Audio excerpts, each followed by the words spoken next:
एक गांव में एक मूर्तिकार रहा करता था। वह काफ़ी खूबसूरत मूर्ति बनाया करता था और इस काम से वे अच्छा कमा भी लेता था। उसे एक बेटा हुआ। उस बच्चे ने बचपन से ही मूर्तियाँ बनाना शुरू कर दी। उसका बेटा भी बहुत अच्छा मूर्तियाँ बनाया करता था और बाप अपने बेटे के कामयाबी पर खुश होता था।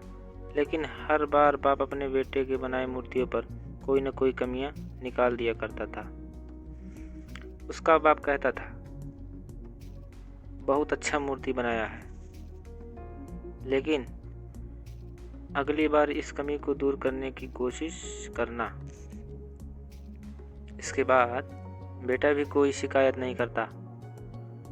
वे अपने बाप की सलाह पर अमल करते हुए मूर्तियों को और भी बेहतर करने लगा। इस लगातार सुधार की वजह से बेटे की मूर्तियां बाप से भी अच्छी बनने लगी और एक ऐसा समय आया जब उनके बेटे की मूर्तियों को लोग बहुत पैसा देकर खरीदने लगे, जबकि बाप की मूर्तियां पहले वाली कीमत पर ही बिकने लगी। बाप अब भी उसके बेटे की बनाए मूर्तियों पर कमियां निकालता रहता, लेकिन बेटे को अब यह अच्छा नहीं लगता था। लेकिन फिर भी वे इन कमियों पर सुधार लाता रहता था। एक समय ऐसा भी आया जब बेटे की सब्र ने जवाब दे दिया। बाप जब कमियां निकाल रहा था तब बेटा बोला, आप ऐसे मूर्तियों पर कमियां निकाल रहे हैं जैसे कि आप बहुत बड़े मूर्तिकार हैं। अगर आपको इतनी ही समझ होती तो आपकी मूर्तियां इतनी कम कीमत पर नहीं बिकती। ऐसे नहीं लगता कि मुझे आपकी सलाह लेने की ज़रूरत है। मेरी मूर्तियां बहुत अच्छी हैं। बाप ने जब बेटे की यह बातें सुनी तो उसने बेटे को सलाह देना और उसके मूर्तियों पर कमी निकालना बंद कर दिया। कुछ महीनों तक बेटा खुश रहा। फिर उसने यह ध्यान दिया कि लोग अब उसकी मूर्तियों की इतनी तारीफ नहीं करते जितनी पहले किया करते थे। उसके मूर्तियों का दाम बढ़ना भी कम हो गया। शुरू में तो बेटे को कुछ भी समझ नहीं आया, लेकिन फिर वह अपने बाप के पास गया और अपने बाप को समस्या के बारे में बताया। चलिए जानते हैं आगे क्या बताया।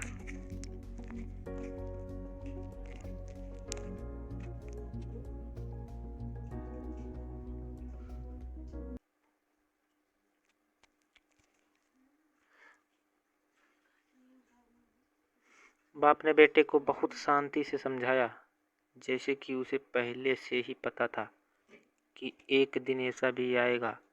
बेटे ने बाप से पूछा, क्या आप जानते थे कि ऐसा होने वाला है? तो बाप ने कहा, हाँ, क्योंकि आज से कई साल पहले मैं भी इसी हालात से गुजरा था। बेटे ने सवाल किया, तो फिर आपने मुझे समझाया क्यों नहीं? तो बाप ने जवाब दिया, क्योंकि तुम समझना नहीं चाहते थे। मैं जानता हूँ कि तुम्हारी जितनी अच्छी मूर्तियाँ मैं नहीं बनाता हूँ, और यह भी हो सकता है कि मूर्तियों के बारे में मेरी सलाह गलत हो, और ऐसा भी नहीं है मेरी सलाह की वजह से तुम्हारी मूर्तियाँ बेहतर बनी हो। लेकिन मैं जब तुम्हारी मूर्तियों में कमियाँ दिखाता था तब तुम अपने बनाए मूर्तियों से संतुष्ट नहीं होते थे। तुम खुद को बेहतर करने की कोशिश करते थे और वही बेहतर होने की कोशिश तुम्हारी कामयाबी का कारण था। लेकिन जिस दिन तुम अपने काम से संतुष्ट हो गए और तुमने जब यह मान लिया कि इसमें अब बेहतर होने की कोई ज़रूरत ही नहीं है, तब तुम्हारी कोशिश भी रुक गई। लोग तुमसे बेहतर की उम्मीद करते हैं और यही कारण है कि अब तुम्हारी मूर्तियों के लिए तुम्हारी तारीफ नहीं होती और ना ही उनके लिए तुम्हें ज़्यादा पैसे मिलते हैं। बेटा थोड़ी देर चुप रहा, फिर उसने सवाल किया, तो अब मुझे क्या करना चाहिए? बाप ने जवाब दिया, असंतुष्ट होना सीख लो। मान लो कि तुम में हमेशा बेहतर होने की गुंजाइश बाकी है। यही बात तुम्हें हमेशा आगे बढ़ने के लिए प्रेरित करेगी, तुम्हें हमेशा बेहतर बनाती रहेगी। कहानी कैसी लगी दोस्तों, हमें कमेंट